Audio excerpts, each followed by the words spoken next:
Ang pangarap ni Quezon, kaunlaran ng lalawigan. Tahimik, makinig, makinig nga ni! Noong 1878,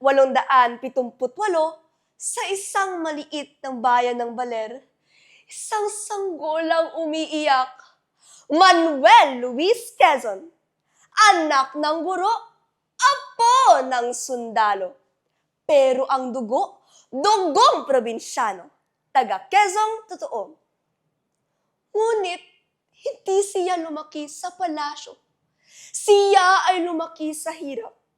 Nag-aral sa ilalim ng gasera, naglakad ng ilang kilometro para makarating sa paaralan. Ang kanyang pangarap, sintayong ng kabundukan ng Sierra Madre. Mga kababayan, tanong ni Quezon noon, paano uunlad ang ating lalawigan kung ang ating mamamayan walang boses? Kaya siya naging abogado, hindi upang yumaman, kundi upang ipaglaban tayo. Senador, Resident Commissioner, Pangulo ng Commonwealth. Bawat posisyon, hakbang papalapit sa kaunlaran. At ano nga ba ang kanyang nasimulan sa ating lalawigan? Una, ang mga kalsada at tulay. Sabi niya, ang kaunlaran dumadaan sa daan. Kung walang daan, walang kalakal, walang pag-asa. Pangalawa, ang edukasyon. Itinayo niya ang mga paaralan dahil alam niya na nasa kaisipan ng kabataan ang kaunlaran ng ating lalawigan. Pangatlo, ang pambansang wika. Nais niyang magkaunawaan ang taga-Baler at taga-Lucena dahil ang kaunlaran hindi para sa iilan lamang, kundi para sa lahat. Tingnan ninyo ang ating lalawigan noon. Walang humpay sa pangarap.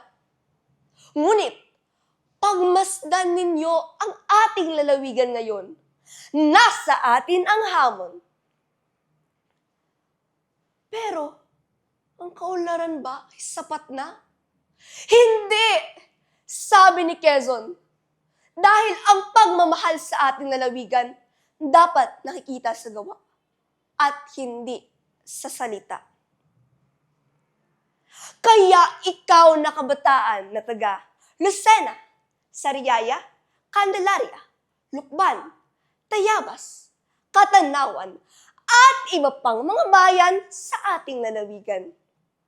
Ikaw na anak ng mangingisda, anak ng magsasaka, ang pangarap ni Quezon, ipasa mo dahil ang ating lalawigan hindi dapat itinatayo sa simento, kundi sa dangal, sipag, at pag-ibig.